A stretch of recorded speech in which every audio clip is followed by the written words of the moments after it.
2월 15일 월요일 새벽 예배를 하나님 앞에 드리겠습니다. 누가복음 14장 15절에서 24절입니다.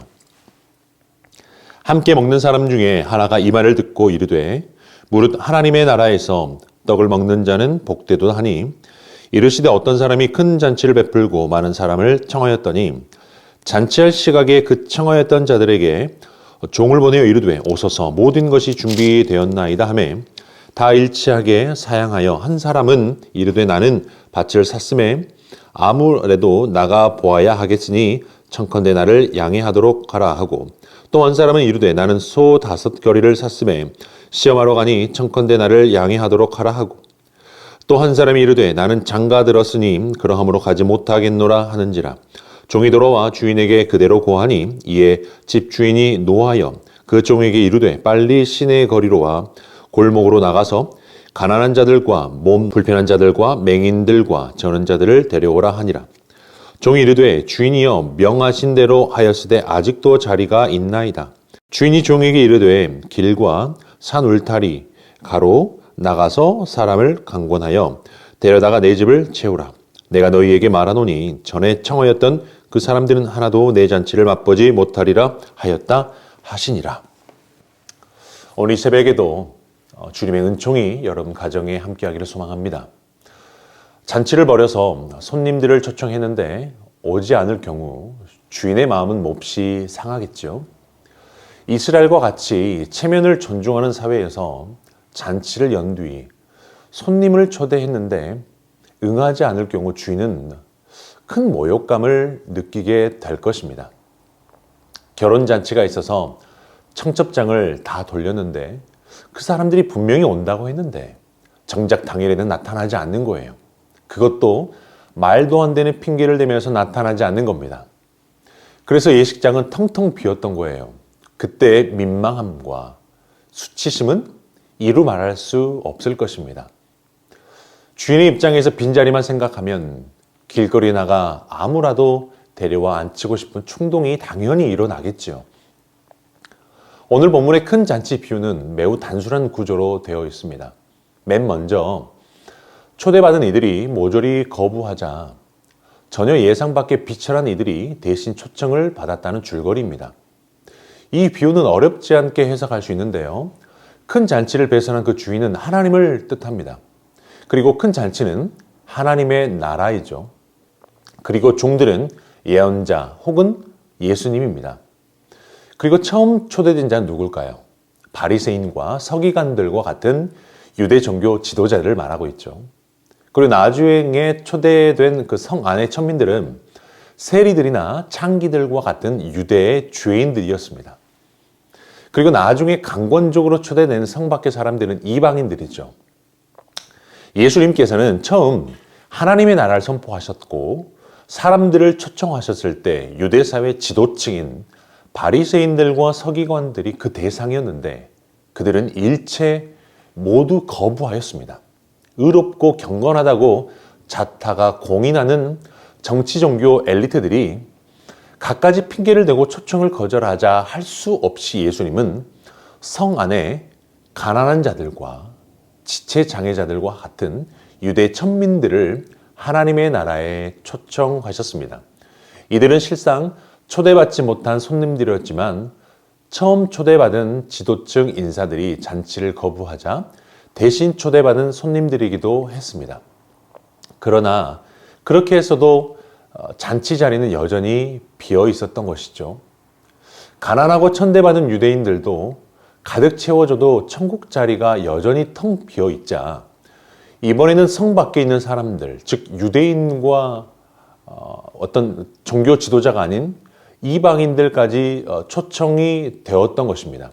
결국 누가의 큰 잔치 비유는 복음이 어떻게 좁은 유대인의 경계를 뛰어넘어 전 세계 이방인들을 향하여 퍼져나가게 되었는지를 보여주는 구원의 역사와 관련되어 있는 것이죠.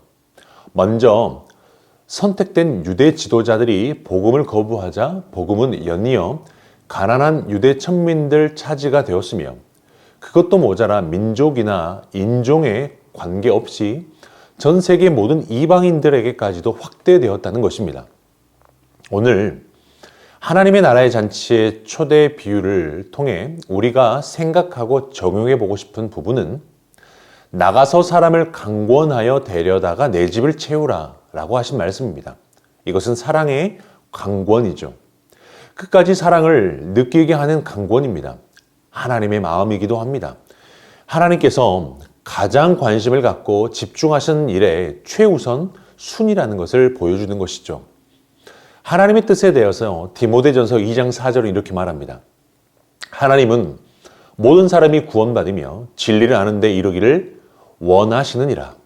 모든 사람을 구원코자 하시는 것이 하나님의 사랑이라는 것이죠. 우리는 복음을 전해야 하고 복음으로 복음되게 살아야 합니다. 잔치에 동참하는 것이 바로 복음을 증거하는 삶인 것이죠. 하나님께서 베풀어 놓으신 아름다운 풍성한 잔치에 가난한 자들, 몸 불편한 자들, 맹인들과 저는 자들 누구든 데려오라 하십니다. 죄인된 우리가 초대받고 은혜를 입은 자리에 초대받은 것이죠. 그리고 감사가 있는 자리로 초대받은 것입니다. 주님의 마음을 기쁘시게 하는 것이 은혜 받은 자의 합당한 응답이라는 것입니다. 지금 내가 해야 할 일은 잔치가 준비되어 있음을 여기저기 이 사람 저 사람에게 알리는 것입니다. 잔치에 참여하고 있는 나의 기쁨을, 나의 감사를, 나의 은혜를 알리는 걸음들이 주 안에서 아름다운 일상이 될 것입니다. 오늘도 여러분의 삶이 그리스도의 편지가 되어지고 그리스도의 향기가 되고 그리스도의 소리가 되기를 주의 이름으로 축복합니다. 우리 함께 기도하겠습니다. 우리 말씀 붙들고 기도할 때에 하나님의 마음을 가지고 우리 주변에 하나님의 사랑을 전할 수 있는 용기와 담대함을 주옵소서. 하나님이 기뻐하시는 복음적인 삶, 선교적인 삶을 살아가게 하여 주옵소서. 우리 합심하여서 기도하겠습니다.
교회를 위해서 기도하실 때에 담임 목사님, 우리 청빙 과정을 주님의 선하신 뜻이 드러나게 하시고 모든 과정 가운데 합력하여 선을 이루어 주옵소서.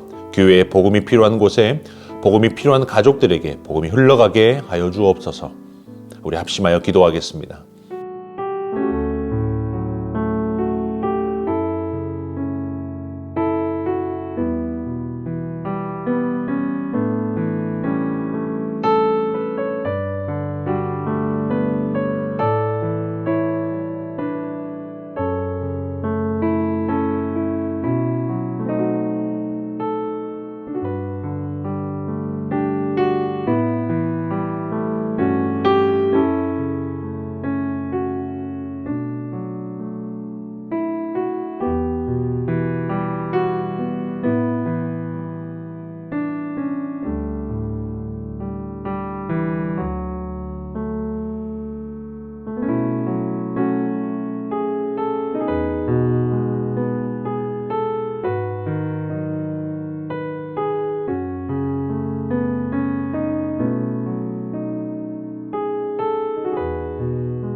나라를 위해서 기도하실 때에 코로나로 인해 어려운 상황과 환경 속에서도 항상 기도하면서 하나님의 때를 기다리게 하시고 답답함과 우울함을 이길 수 있는 새 힘을 허락하여 주옵소서. 이 땅에 전능하신 창조주 하나님을 향해 간절히 하나님을 찾고 부르짖는 놀라운 역사가 한국교회에 일어나게 하옵소서. 합심하여 기도하겠습니다.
우리 캄보디아 조학현 정승원 선교사님을 위해서 기도할 때에 우리 새학기 시작과 함께 끄랄날 고등학교 한국어반이 잘 진행되게 하옵소서. 선교사님 가정에 주께서 필요한 것을 채워주시고 가정의 평안함을 주옵소서.